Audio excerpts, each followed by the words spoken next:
आज हमें पढ़ना है राजभाषा। हमने राष्ट्रभाषा देखा जिसका संबंध जो है संपूर्ण राष्ट्र से है।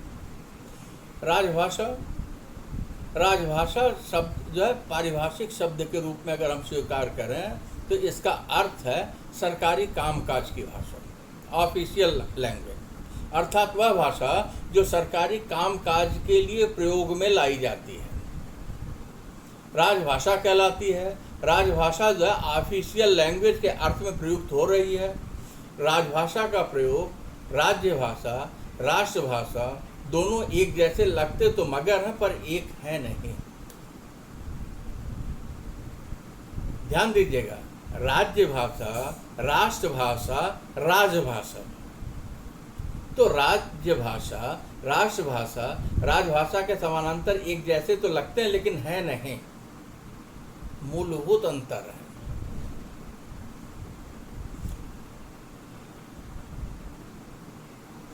अंग्रेजी शब्द भी ध्यान में रखें तो उसका स्वरूप जो काफी स्पष्ट हो जाएगा। National language, state language, official language. ठीक है, नेशनल राष्ट्रीय भाषा, राष्ट्रभाषा, स्टेट लैंग्वेज राज्य भाषा, ऑफिशियल लैंग्वेज कार्यालयीय भाषा, प्रयोजन मूलक हिंदी के रूप में आज हम इसे जानते हैं। ठीक है, तो इस तरीके से राजभाषा शब्द क्या है, आम न होकर के खास है, पारिभाषिक है। ठीक है, जिसे संवैधानिक मान्यता प्राप्त है कि सरकारी कार्यालयों में अमुक भाषा का प्रयोग किया जाएगा, जिसका प्रयोग जो है सरकारी कामकाज के लिए होगा। तो भारत में राजभाषा के रूप में हिंदी को मान्यता प्राप्त है, अर्थात हमारे संविधान के अध्याय 17 के अनुच्छेद 343 से लेकर के अनुच्छेद 351 तक राजभाषा हिंदी का प्रावधान किया गया है, जिसमें स्पष्ट लिखा है अनुच्छेद 343 में भारत संघ की राजभाषा देवनागरी लिपि में लिखी हुई हिंदी होगी। भारत संघ की राजभाषा देवनागरी लिपि में लिखी हुई हिंदी होगी। ठीक है, जहां संघ की राजभाषा से तात्पर्य संघ के वैधानिक, प्रशासनिक, न्यायिक आदि कार्यों के लिए प्रयुक्त भाषा से है।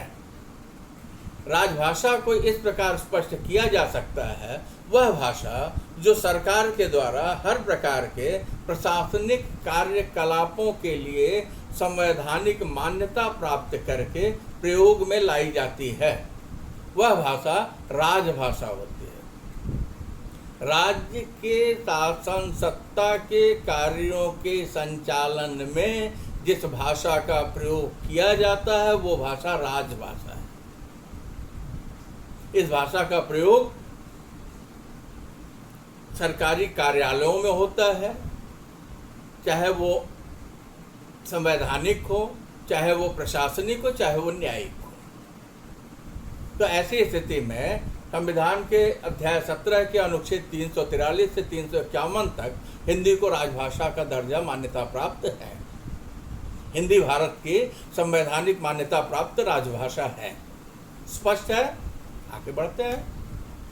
राजभाषा की अपनी जैसे सबकी विशेषता होती है वैसे राजभाषा की अपनी विशेषताएं भी हैं। पहली विशेषता क्या है, राजभाषा संवैधानिक मान्यता प्राप्त किए होती है, मतलब वही भाषा राजभाषा होगी जिसे संविधान ने मान्यता प्रदान किया हो। दूसरी बात आती है, राजभाषा का साहित्य पारिभाषिक शब्दावली है, मतलब राजभाषा में जिस शब्दों का प्रयोग किया जाता है वो शब्द कहते हैं पारिभाषित है। पारिभाषिक शब्दावली मतलब एक शब्द का केवल एक ही अर्थ निकले।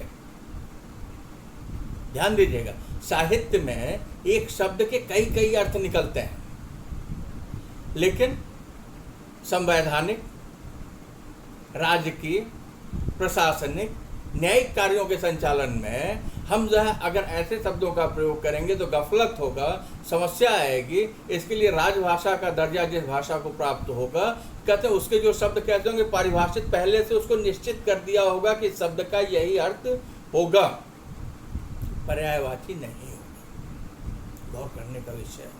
कैसे शब्द कहते पारिभाषिक शब्दावली।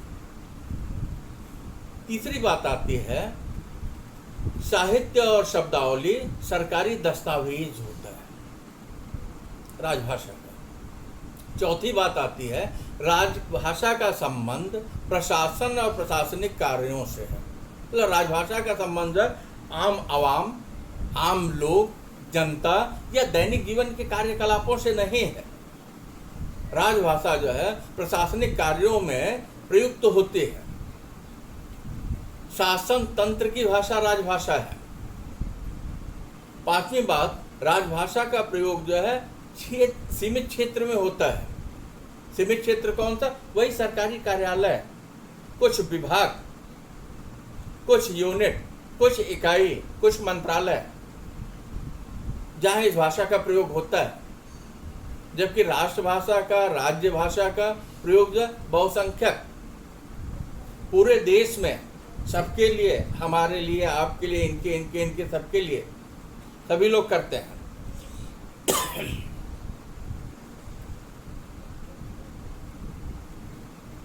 अगली बात आती है छठा पॉइंट, राजभाषा यह आवश्यक नहीं राष्ट्र की राष्ट्रभाषा ही राजभाषा हो।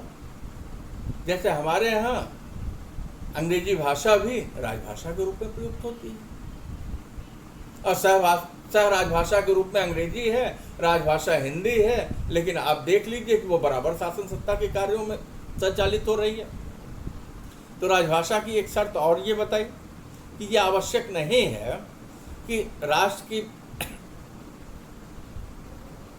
भाषा ही राजभाषा हो। फिर सातवीं बात आती है राजभाषा नीरस अधिक और सरस कम हुआ करती है। क्योंकि पारिभाषिक शब्दावली, जब पारिभाषिक शब्दावली है तो सीधी सी बात है कि फिर वहां जो है साहित्य के सौंदर्य शास्त्र के लिए कोई जगह नहीं है। सब कुछ कैसा होगा? यंत्रवत होगा। तो ऐसी भाषा कैसी होगी? ऐसी भाषा जो नीरस होगी, स्वाभाविक है। आठवीं बात आएगी किसी राष्ट्र की राजभाषा राष्ट्रभाषा राज्य भाषा भी हो सकती है। किसी राष्ट्र की राजभाषा राष्ट्रभाषा राज्य भाषा भी हो सकती है। जैसे भारत में हिंदी है, हिंदी को राजभाषा का दर्जा प्राप्त है। संविधान के अनुच्छेद 17, संविधान के अध्याय 17 के अनुच्छेद 343 से 51 तक। 9वां, राजभाषा कोई देशी और विदेशी भाषा भी हो सकती है। 10वां, राजभाषा की शब्दावली एकार्थक और निश्चयार्थक हुआ करती है। वो पारिभाषिक शब्दावली, तीसरे पॉइंट को याद रखें तो चीजें बहुत ही स्पष्ट हो जाएंगी। पारिभाषिक शब्दावली, और यहाँ जब ये कहते हैं राजभाषा की शब्दावली एकार्थक, मतलब एक शब्द का एक ही अर्थ निकलेगा, दूसरा अर्थ नहीं किया जा सकता किसी भी स्थिति में। परिभाषित कर दिया गया एकार्थक, निश्चयार्थक, और वो अर्थ जो निश्चित है, उससे इतर किसी भी तरीके की कोई संकल्पना नहीं, किसी दूसरे अर्थ के विषय में कोई विचार नहीं। क्या हुआ? एकदम सीमित कर दिया। 11वां पॉइंट है राजभाषा एक प्रयुक्त के रूप में प्रयुक्त होती। प्रयुक्त मतलब रजिस्टर, दस्तावेज, प्रयुक्त के रूप में प्रयुक्त होती है। तो भारतीय संविधान के अध्याय 17 के अनुच्छेद 343 से लेकर अनुच्छेद 351 तक राजभाषा के संदर्भ में निर्देश दिए गए हैं। अनुच्छेद 343 के अनुसार भारत संघ की राजभाषा के रूप में देवनागरी लिपि में लिखी हिंदी को अपनाया गया है। अनुच्छेद 351 में राजभाषा के विकास के निर्देश दिए गए हैं। भारत संघ के राजभाषा के रूप में 14 सितंबर 1949 को हिंदी को राजभाषा की मान्यता प्राप्त हुई। इस तरीके से हर 15 साल का समय दिया गया, हर 5 साल के बाद मूल्यांकन करना था कि जब हिंदी भारत के शासन सत्ता संचालन में समर्थ हो जाएगी तो उसे राष्ट्रभाषा का दर्जा दे दिया जाएगा।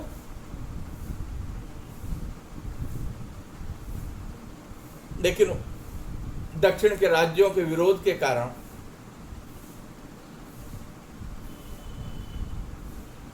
हिंदी को भारत के राजभाषा और राष्ट्रभाषा का दर्जा नहीं मिला। फिलहाल जो भी है विषय वहाँ बदल जाएगा। 14 सितंबर 1949 को भारत संघ की राजभाषा के रूप में हिंदी को मान्यता मिली। इस तरीके से हम कह लें तो ऑफिशियल लैंग्वेज वैधानिक, प्रशासनिक और न्यायिक कार्यों के लिए जिस भाषा का प्रयोग किया जाता है वो भाषा राजभाषा है, जिसे जो है संवैधानिक मान्यता प्राप्त होती है।